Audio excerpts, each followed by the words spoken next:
Hi everyone, this is Lucy at Middle Path Yoga here in Brighton. I've got a lower back sequence for you today. It's requested by a friend of mine. We've been working on it together, so this is Mark 2 and I'm hopeful that you'll enjoy it. Just to be clear, this is for a generalised lower back ache. This isn't for rehabilitation after a slip disc, for example, just your common or garden lower back ache. We're going to start with some yin, so ease into our back bend, and we're also going to work a little bit on our core strength today. So quite often a vulnerability or a tenderness in the lower back can come around because we've lost our core strength. We're also going to work a bit on our hamstrings to make it easier for us to come into those forward bends, which can also help by mobilizing and bringing in some space around the lumbar spine. Try and practice it regularly if you can, and as always, do let me know how you get on.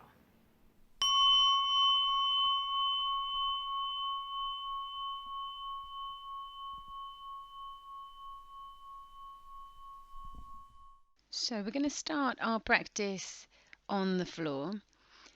We're going to lean back over some sort of raised surface. So I'm using a bolster here. You could just as easily use a couple of pillows, maybe 2 or 3 pillows. You could use a sofa cushion or some folded blankets to get the same effect. Bottoms on the floor, and then you're bringing your lift to your lower back. So you're leaning back over this raised surface. Legs coming into butterfly position here, so soles of the feet together, knees dropping out to the sides. You might find this is quite a strong one on the inner thighs. If that's the case, bring a lift of some sort underneath your knees. So again, it could be a block if you have a yoga block, or a folded cushion, for example. We're going to find a position that's comfortable for the arms, taking them out wide enough so that your shoulder blades feel comfortable. Again, if you find this is too strong over the chest, you can once again bring a little lift underneath the forearms to take the strain off there. We're going to hold this position for around 3 minutes, so it's worth getting comfortable. Take your time, making any small adjustments that you need to. And as you sink into the posture, you'll find again that you might need to adjust slightly. So check that your neck feels comfortable and that it feels in line with the rest of your back. And if you find it's too strong on your neck, you can bring a lift underneath the back of the head.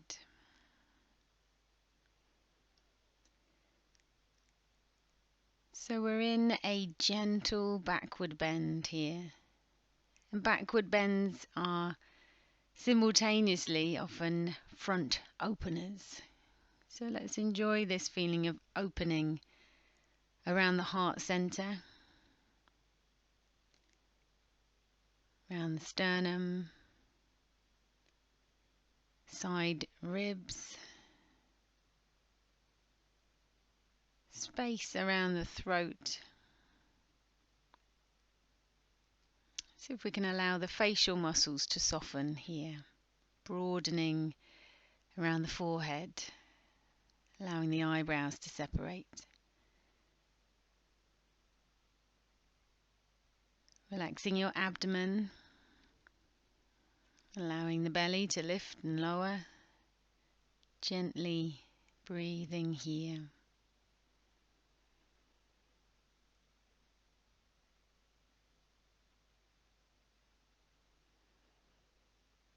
And see how it feels on the lower back. Could we release any more around the lumbar spine, around the kidneys? Could we drop down any further onto our support?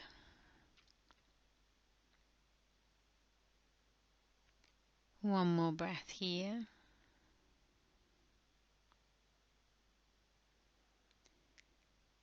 And then rolling over to one side, perhaps supporting your head as you come out. And coming into a forward bend now, child's pose. Again, we're going to hold it for a couple of minutes, not quite as long as the last one. So do take your time getting comfortable. I'm going to suggest that you have your knees as close together as possible. So if it's uncomfortable with them touching, then do keep them apart. The reason we want them close together is that it's giving us the most exaggerated forward bend, and we're using this child's pose as a counter stretch to our back bend. Check that your neck is also in a forward bend, so you may well need to tuck your chin in slightly further. Generally it seems to be around the top of the forehead on the floor, which gives the most comfortable angle for the neck. Hopefully here we're feeling that there's a nice feeling of broadening around the lower back, space there around the sacrum and the lumbar spine. And as we breathe here into the abdomen, we can enhance that feeling by coming into abdominal breath, the feeling of lifting and lowering in the lower back area. Again, as your body drops in the posture, you might need to make small adjustments, movements there. Let the shoulders drop, let the elbows rest.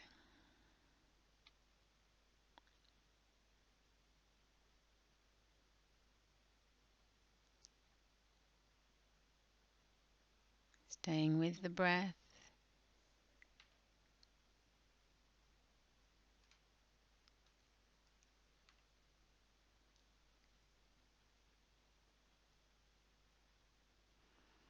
And then using your hands to lift yourself up. And once again coming over onto your back. So you're going to need a belt now of some sort. It can be a yoga strap if you have one, or a dressing gown belt, a scarf, or even a normal belt that you put around your waist. So we're going to start by bringing the belt to the ball of the foot, grabbing hold of the belt with the knee bent to start off with, and then pushing your foot away, letting the belt glide through your hands until eventually your leg is straight, the belt is straight, and your arms are straight. So the belt ultimately is just an extension of your arms. Just a little bit of effort in the fingers, in the hands to hold on, but we're not pulling with the arms. We're not using arm strength to pull. Easing out through the back of the leg, but I'm going to suggest that you don't go to your maximum. Don't make it a white knuckle ride. Back off from your maximum. Find a stretch that is comfortable, and then breathe there. And we'll find in yoga that by softening through into the posture, we end up going a lot further than we would have done had we tried to force our way into the posture. As your elbows start to bend, you might need to walk your hands slightly higher up the belt towards your foot. Check here that you aren't pushing your foot against the belt. Try and relax your ankle. Allow the belt to draw your foot back towards you. This will increase the stretch on the calf muscle, give you a bit of a stretch on the Achilles there as well, stretching the bones in the foot.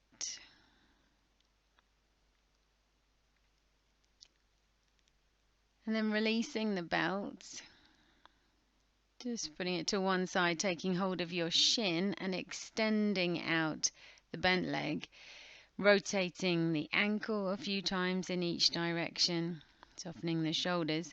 And then we're going to bring a little bit of core strength in here. So lifting your chin up towards your chest, forehead up towards the knee. Try and keep the shoulders away from the ears here, using core strength without straining your neck. Elbows hugged in close to the ribs, forehead to knee, knee to forehead. We're taking around 5 breaths. And then gently lowering the head back down. Both feet to the floor, hands to the belly. Let's take a few breaths in between. Notice how the legs feel. Abdominal breath, so belly lifting, belly lowering. And with the knees bent like this, again, we can drop down through the lower back. Try and allow your lower back to release down into the floor here. So moving on to the other side, bringing the belt to the ball of the foot. We're going to start as before with the knee bent, and then push the foot away, let the belt glide through your hands until the leg is straight, the belt is straight, the arms are straight. If you do have pain in the knee, remember you can have a little micro bend on the knee here. Don't go too far, don't go to this extent that you're in pain. Prioritizing this as a stretch for the hamstrings, not straining the knee joints. To see how it feels, see if it's any different on this side. Easier, more challenging. Try and keep the hips aligned. Hopefully with the other leg bent, you're finding that you can drop down through the pelvis, through the back. Soften the shoulders. Making sure, again, that your head's in the center and there's no strain in the neck here.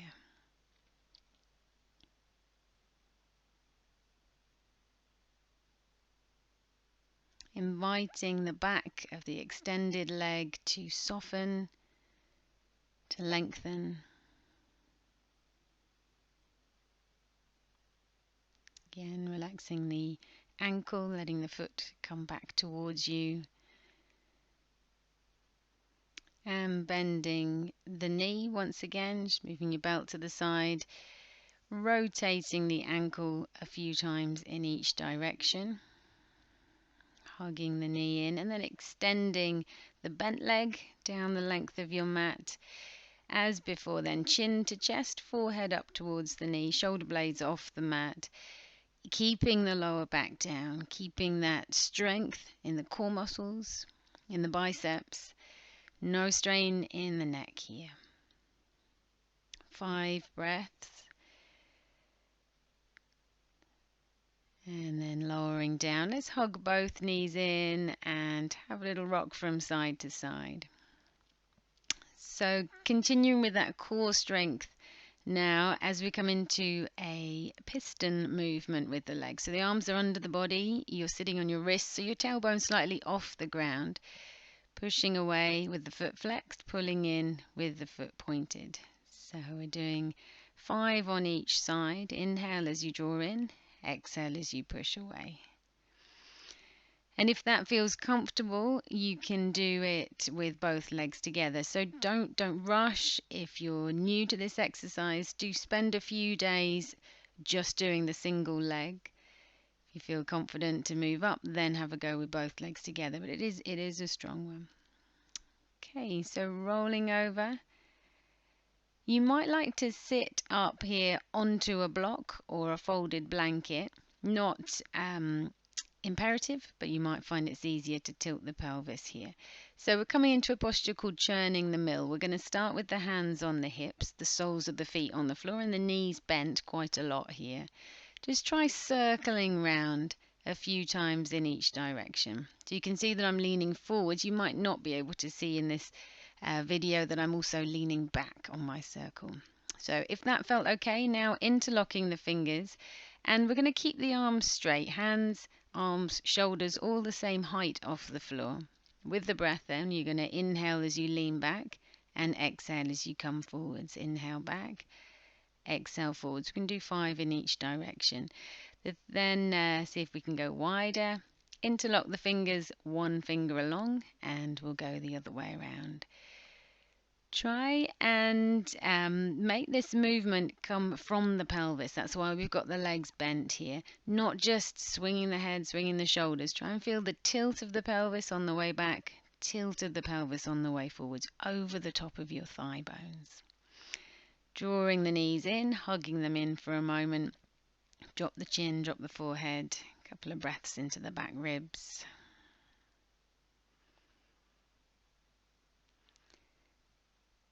Okay, and then coming over onto all fours, into our cat pose, Madhuryasan. We're going to bring the wrists under the shoulders, the knees under the hips.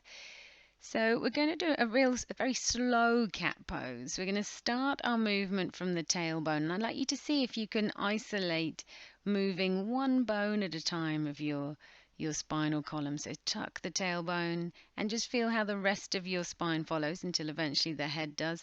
And then tilting again, starting from your coccyx. So try a few times massaging the spine, moving from your tailbone very slowly. And then mobilizing the pelvis, making circles with your tailbone. Easing out, mobilizing through the lower back.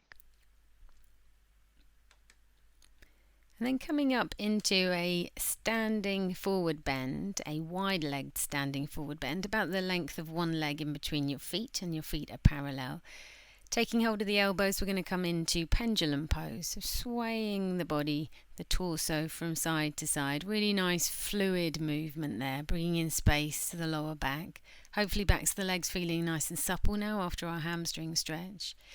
So this fluid movement might be just the ticket for you. Let the head drop, let the weight of the skull extend the neck vertebrae.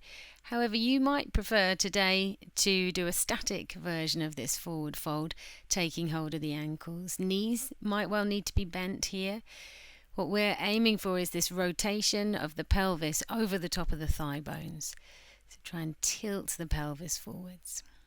You might like to pause the video and hold that for a little longer, a couple of minutes, or now coming down onto your back. So coming into abdominal breath, feeling the belly lifting, belly lowering, lower back tilted down towards the floor so we can release through the lower back here.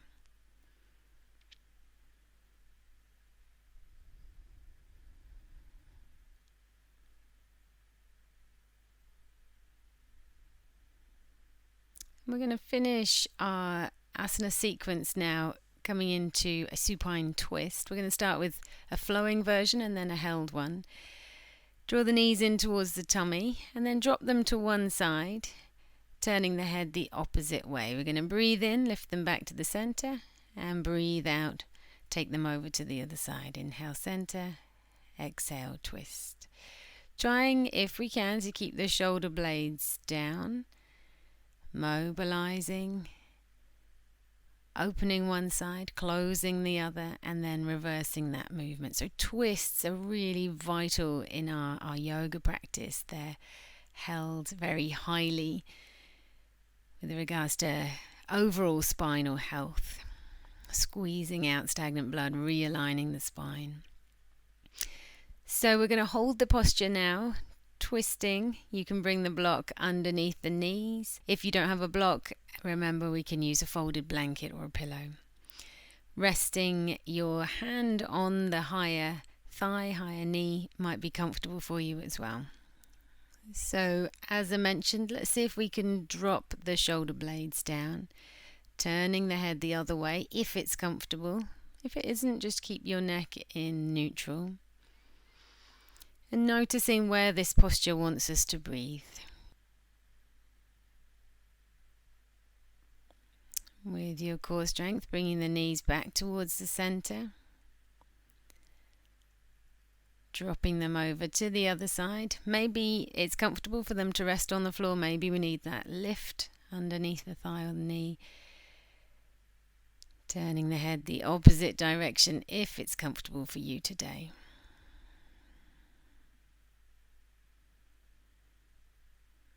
So when we reverse the twist, we're now finding that the other lung is able to expand more. Notice if it feels any different on this side. Perhaps one of your nostrils is blocked.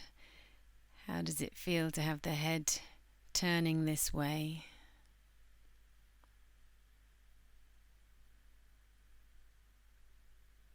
Try and do as little as possible here. A little bit of effort, the hand resting on the thighs, but rest the shoulder, rest the elbow. As you ease into it, you might find you can draw the legs over slightly further into the twist. Sometimes tucking the lower hip a little further under can help you. One more breath here.